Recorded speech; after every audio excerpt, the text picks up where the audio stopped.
What's up, I'm Troubleshoot. In this quick guide, I'll show you how to complete the Whitewood Bow quest in Crimson Desert. This is under Faction Quests, Scattered Embers in Greymane's Whitewood Bow right here. While crafting a Whitewood Bow sounds pretty simple, if you go to the blacksmith in the main town, you're not going to find much. Instead, open up your inventory and you should see a new book somewhere. There we go.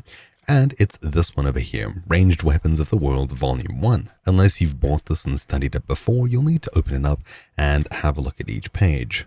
So there we go, there's those two, and that's it. We can close this, and now if we speak to the blacksmith, under crafting, we see a brand new tab called Bow, where we're able to craft Whitewood bows.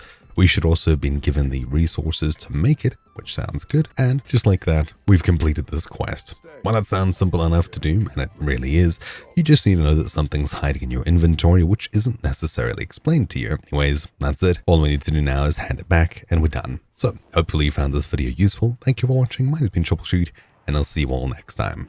Ciao.